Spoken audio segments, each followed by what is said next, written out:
Okay, mình là nói cho nó cũng tóm lại khá đó thì dữ sẽ cho các khăn phải bỏ cho các khăn mà phải bấm lên rồi cho nó chỉ lại cho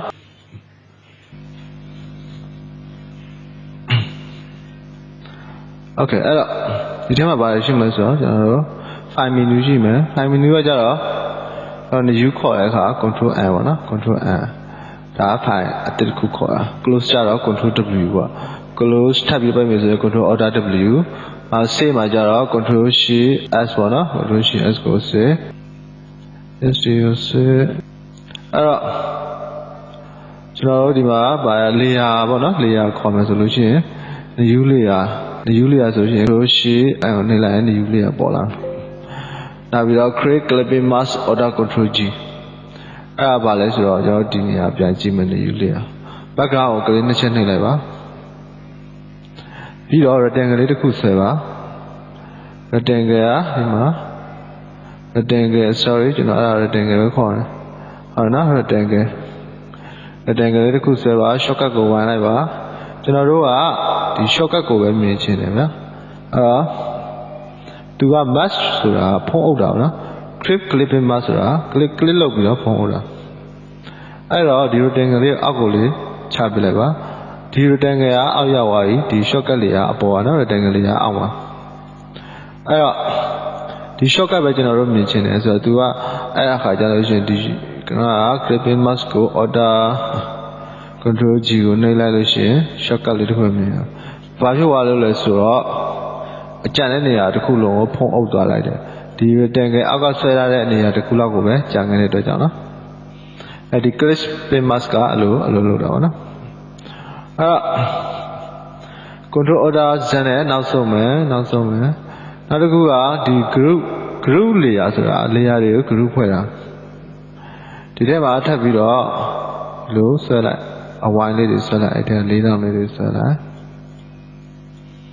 ဒါတွေကိုဒီမှာ layer တွေကြည့်တိုးသွားနော် layer တိုးသွားအဲ့ layer တွေကို group ဖွဲ့တာဒီတစ်ခုတည်းကင်လို့ရတယ်ဒီမှာ auto select နေရာမှာဒီမှာအမှတ်ချစ်ပြီးပါဒါကိုတစ်ခုတည်းကင်လို့ရလားရတယ်ဒါဖြူအောင်နေမို့လို့နော်ဒီဖြူအောင်အရာပြောင်းချင်တယ်ဆိုလို့ရှိရင်ဒီ layer နေရာမှာ click နှစ်ချက်နဲ့အစောအရာပြောင်းပါမယ် layer ရဲ့ဒီ4000ကွက်လေးရဲ့ layer ရဲ့သူ့အကွက်လေးရဲ့အလဲတက်ကို click နှစ်ချက်နဲ့နော်အဲ့လိုဆိုပြောင်းသွားလိမ့်မယ် layer line ကိုမဟုတ်ဘဲနဲ့နော်ဒီပုံလေး click လဲတက်ကိုလေးနှစ်ချက်နဲ့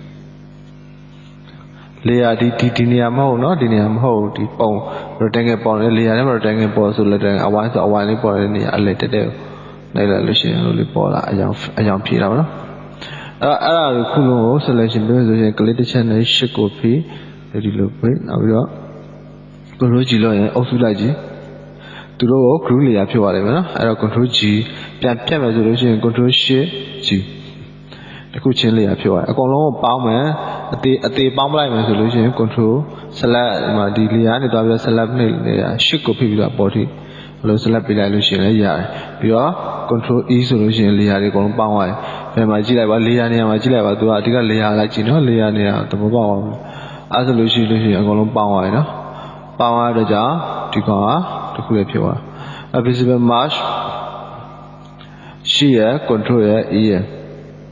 ဒါကြတော့ရှိမြအကုန်လုံးသူပေါင်းလိုက်မှာရှိရ control ရ E ရဆိုလည်းအကုန်လုံးပေါင်းလိုက်နော်ဒီမှာဒီဟာတစ်ခုလုံးပေါင်းလိုက်အကုန်နောက်ဆုံးမယ်ဆိုတော့ control order Z အကုန်နောက်ဆုံးလို့မရတော့တော့နော်ကန်တက်ရှိ delete လိုက်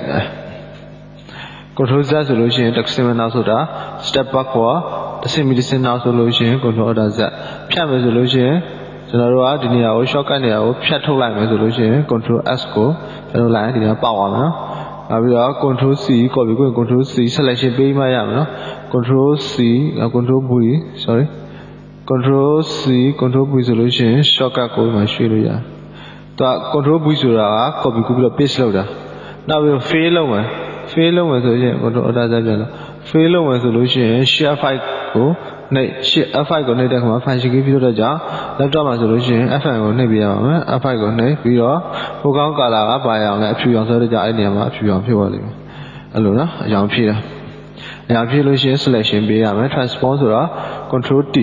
ဆိုတာကျွန်တော်တို့အခုစာမျက်နှာကြီးတစ်ခုလုံးကို control T နဲ့လုပ်လိုက်လို့ရှိရင်ဟိုလိုဒီလို down လေးဖြစ်သွားလိမ့်မယ်နော် ပြီးတော့ဆွဲချုပ်မယ်ဆိုလို့ရှိရင်ရှစ်ကိုဖိတာဟောဒီလိုသေးလို့ရတယ်ရှစ်ကိုဖိပြီးတော့တောင်းကနေဆွဲချုပ်လိုက်ပြီးတော့အကောင်လုံးတစ်ပြိုင်နက်တည်းအလဲတက်တဲ့ကိုဆွဲချုပ်မယ်ဆိုလို့ရှိရင်အော်တာရရှိရောဖိလို့လေတောင်းကချုပ်လိုက်ရပါတယ်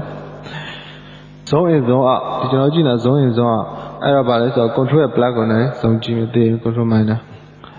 နောက်တစ်ခုက ruler ဒီက ruler control R ဖြောက်တာပေါ်တာအဲ့ control R ပါပဲ MSI ကျွန်တော်တို့အခုယူလိုက်တဲ့ MSI ကဘယ်လောက်မှမသိဘူးမသိတဲ့ကြောင့် auto control I ကိုနှိပ်လိုက်လို့ရှိရင်73လက်မ9.5ပေါ်လာလိမ့်မယ် auto control C လည်းနှိပ်လို့ရတယ်ဒါလည်းသူ့ရဲ့လက်မပေါ်တယ်ဒီဟာတွေကကြတော့ site ကိုခြုံချဲ့လို့ရတယ်ဥပမာ9လက်မလို့လုပ်လိုက်လို့ရှိရင်အမြင်က9လက်မတည်းတိလို့ပြောရလိမ့်မယ်ဒီမျိုးပြတ်ထွက်သွားလိမ့်မယ်ပြီးတော့ select menu selection မှတ်မယ်ဆိုလို့ရှိရင်အားလုံးကိုမှတ်ရင် control A ကျွန်တော်ဒီနေရာတစ်ခုလုံးကြီးကိုမှတ်သွားလိမ့်မယ်နော်နောက်ဒီ selection ဒီလိုပေါ်နေလို့ရှိရင် select ပေါ်လို့ရှိရင်ဖြုတ်ချင် control D နော်ဖြုတ်လို့မရဘူးဆိုရင်ခါကြရင်ဒီ control shift ကိုနှိပ်လိုက်နော် exog တွင်းထားလို့ရှိရင်အဲ့လိုမျိုးဖြစ်တယ်လို့ reselect control shift D အဲ select မှတ်တာပါ emboss ဆိုတာပြောင်းပြန်ပါဗျာ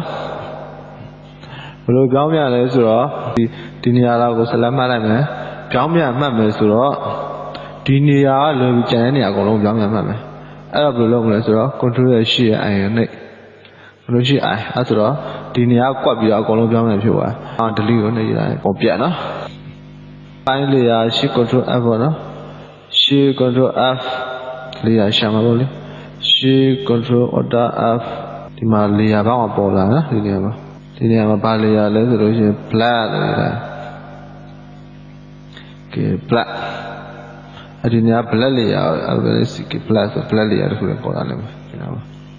အဲ့တော့ကျွန်တော်တို့ဒီသင်ခန်းစာကတော့ဒီလောက်နဲ့ပဲပြီးသွားဖြစ်ပါတယ်ဒီက UI ပြောင်းတာအယောင်ပြောင်းနေတော့ဒီနေရာ UI ကို interface ကိုပြောင်းလို့ရနော်အနက်ရောင်လို့ချင်းလားဖြူအောင်လို့ရတယ်ဟိုအဖြူအောင်ကြည့်မကောင်းအနက်ရောင်ပြောင်းလာလား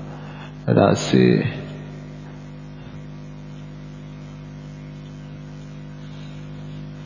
โอเคအားလုံးပဲကျေးဇူးတင်ပါတယ်ကျွန်တော်ဒီသင်ခန်းစာကိုဒီမှာပဲရမှာဖြစ်ပါတယ်